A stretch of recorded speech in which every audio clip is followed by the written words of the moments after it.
Hello, everyone, and welcome back to JDD TV. I'm your host for today, Josh Deming, and we have our match preview for the upcoming game between the Canadian men's national team and Trinidad and Tobago. Winner of this match goes to the 2024 Copa America, and despite what some say, winning matches and playing these types of tournaments is obviously important. This is vital to the national team. There's no doubt about it. There's not every day Canada has the opportunity to go to a Copa America, play against an already set date with Messi and the defending world champions in Argentina, and show the world potentially how good this national team truly is after what was a very difficult 2023. Now let's kind of talk about the squad. Mauro Biello surprised everybody. I spoke very confidently that I could almost handpick the roster that he would be selecting. It would be similar to that of John Herdman's, maybe with some, CF Montreal sprinkle in it. But for the most part, it was what we were expecting, the old guard. Now, when he came out with the roster, changing of the guard was the way to describe that. I love pretty much everything he did around the national team. I think he nailed the selection. That there's obviously some big names that we're missing. Richie Laryea, Sam Adekubi would definitely be in this lineup, but for the most part, I like what he did. He went with 5 strikers, 5 midfielders, 5 center backs. So pretty much off the bat, when we're taking a look at the starting 11 he's going to do, it pretty much screams a 3-5-2. So that's where we're going to begin today, is kind of what I expect Biello to do with a couple changes. But like I said, from the roster he's selected, there's no way he's not going to go with the 3-5-2 system. So in goal, I believe he's going to go with Maxime Crépeau. Now, this is the obvious choice. I think that Crépeau is next in line. He's already had a ton of reps with the national team. I think it's an opportunity for him to take the gloves and push forward. I think technically he's the best keeper with the ball at his feet. I think that he will fit the system very nicely. He's a great shot stopper. He came off an excellent couple years with LAFC despite that long-term injury. And he has had a pretty good start to the season right now in Portland. I just don't think there's much of a debate despite Sirois and Dane St. Clair pushing. I think it's Crépeau probably at least for the Copa America, and then see what happens leading up to the 2026 World Cup. Now for the back three, I know Alex and I have talked a little bit about the opportunity to see what Johnston can do at like a right wing back role. I don't think Biello is going to do that just because of Buchanan. I think with this 3-5-2 system, that's kind of where Tejan is going to slot in. So I'm going to put Alistair at the outside right center back. He has the opportunity to make those runs forward, those underlapping and overlapping runs. You will definitely see him involved still, despite being an outside right center back. He'll have freedom just because of the opponent we're playing. In the middle of the park, this is where there's a couple options. Right dead center in that central center back position, I would like to see Joel Waterman go there. Now, he's playing as a central center back in a back three with Montreal. He's got connections to a lot of these CF Montreal players. I think that he could easily slide in there. He's good with the ball at his feet. He's playing great this season. I know he played a bit of it last season, and we've seen him on the outside of a back three, but right now I think he's really taking the opportunity. He's rocking the number 5 kit, and I'd like to see him there. I think that on form and what he's doing, it just makes sense to go with him. I do think, though, that probably Cornelius will start in that central center back role. Now, you might be surprised to hear me go with Waterman, not Cornelius. I'm a big, big fan of Cornelius. I just feel like the partnership with Kamal Miller isn't really gelling the way I thought it was going to. I've always talked up Cornelius. I said he always needed to start in front of Victoria and give him the opportunity to take it. But I haven't honestly been convinced seeing him in the national team starting lately. I just unfortunately haven't.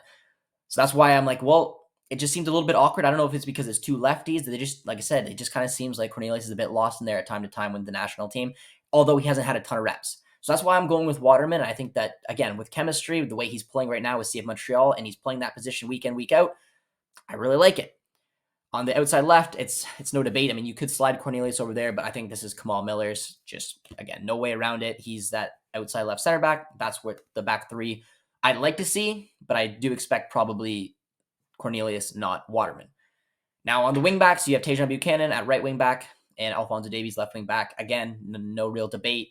If Richie was fit and firing, that could be an option.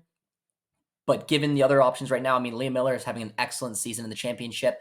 I just don't think he finds a way in front of these two.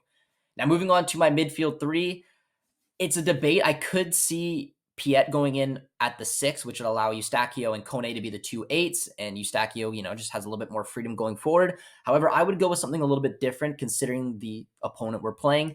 We should expect a lot of possession. They'll probably be bunkering quite a bit. I would like Eustachio in there with the 6. You have Kone as an 8, and you also have Chouanier. Now, Matthew Chouanier can do a little bit of everything. He has been the heartbeat of CF Montreal for a couple seasons now. We just saw what he can do from set pieces. He's an engine. He can play as an 8. He can push a little bit forward if he needs to.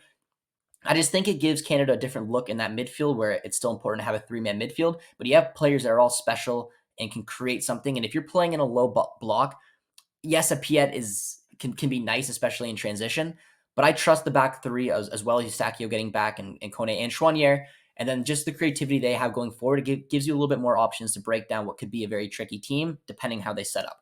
So that's the midfield 3 I'd go with. But again, I expect maybe be able to go Piet, Eustachio, and Kone. But I really want to see Chouanier get the opportunity. I think he's done everything possible to earn it, and I want to see what he can do. Which leaves the front 2, and again, no surprise. I did see some shouts to see maybe Jonathan David drop into that midfield 3 as kind of a 10, and then you have Ugbo and Laren. Again, I just don't know. I don't know. I just don't see it. I want to see David doing what he can do. He can play up front with Laren. They can play off of each other. They've grown a little bit of chemistry. They're going to be rocking the 9-10 in this match. And David can always drop deep if he needs to.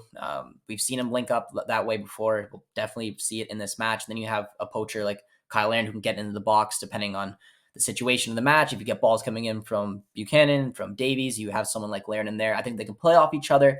And it just allows a little bit more freedom in that midfield for a player like Chouanier to get involved when need be, but can also have some defensive responsibilities. So that is the 3-5-2 system I'm expecting the players that I want to see, with the only big changes probably being Biel going with Cornelius. I'd like to see Waterman, and then maybe Biel going with Piet when I want to see Chouanier. Pretty easy to do, but Bold Biel has surprised me in the past. But now we're going to move on and bring on a guest because I want to get a look at the opposition from a point of view of someone who just actually took them on. So naturally, we're bringing on Filippo Silva from Tactical Manager TV because the United States just played TNT in the quarterfinals of the Nations League, which obviously got them the spot in the semifinal and gave us a date with TNT. So we're going to ask him some questions basically around the experience of those two matches because the United States won the first one 3-0 and lost the second one 2-1. Filippo Silva, welcome back to the channel. Now, I know you're getting prepared for your semifinal match against Jamaica, but I've called you aside because, I missed you. I wanted to come back on the channel, but I do want to pick your brain about TNT, mainly because you guys just played them in the Nations League quarterfinals, which obviously got you the date with Jamaica. And I want to basically learn a little bit of what you experienced through those two legs. So you played the first one in the United States, you won. And then you lost the second one, but on aggregate, you made it through. There's a couple red cards in both. So just initially, what was your biggest takeaways from those two legs that you guys ultimately won? So Canada's not in the semifinals, just making sure. Yes. We have a very cagey one-off match coming up to see if we even qualify for the Copa America. Yeah, just making sure that. And then you guys have a match in the United States against Trinidad and Tobago to make it to the Copa America. So first and foremost, I think Canada will make it. That would be my pick if I had to choose one.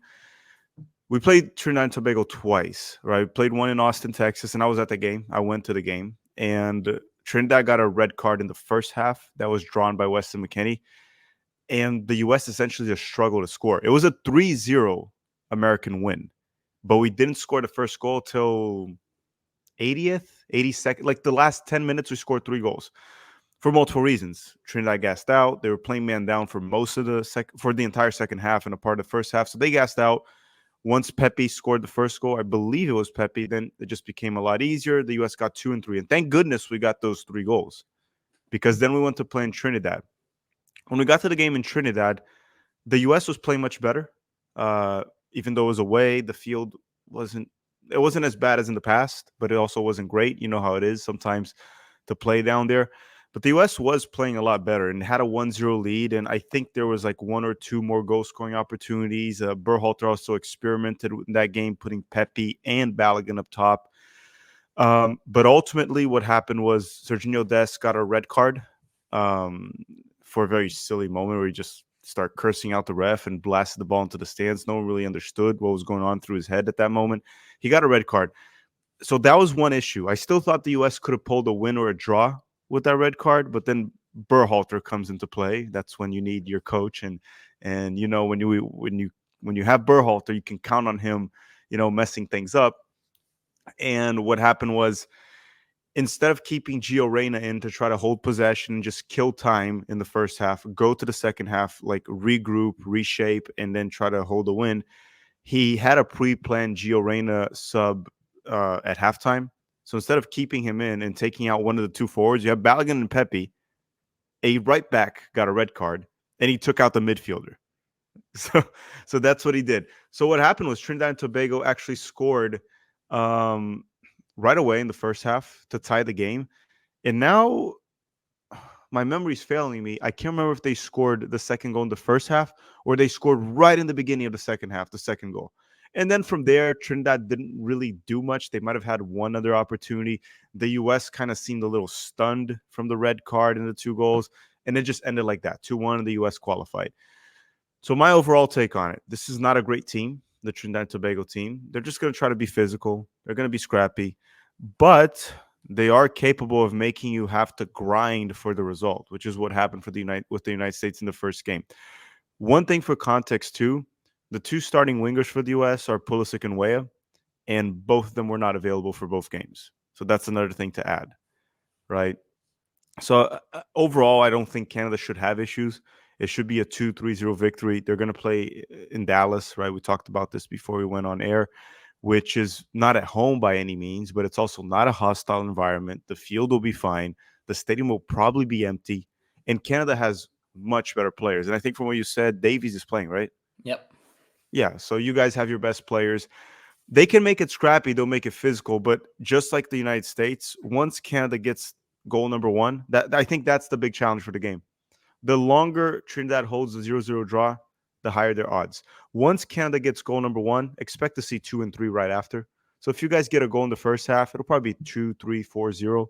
If you get a late goal, then sure, it might be 1 or 2-0. But once you get that first goal, just like it happened to the United States, it should be an easy win. Now, when I'm assuming by the way you're talking that you're expecting TNT to sit back, bunker, defend. I mean, it's a one-off match. If they can grind a result, like you said, maybe hit something on the counter. So then where do you think the Canadians are going to have the opportunity to really punish them? If they're sitting so back, is it just relying on some creativity? Is it relying on pace? Is Davies going to have the ability to kind of run at the defenders? I know you said Pulisic wasn't in the last match, but where do you expect Canada to find the most success taking on this team? Pulisic wasn't on both matches. In Actually. both matches, okay. Didn't play both. Even the 3-0 win, no Pulisic, no way. I think for Canada, there's a couple things to watch out for. I think when you're trying to play against a low block, you're going to have to play a high line. You're going to have to press them. And when you lose possession, counter press, stop it quick. Because they're going to go route one football, right? They're just going to go long.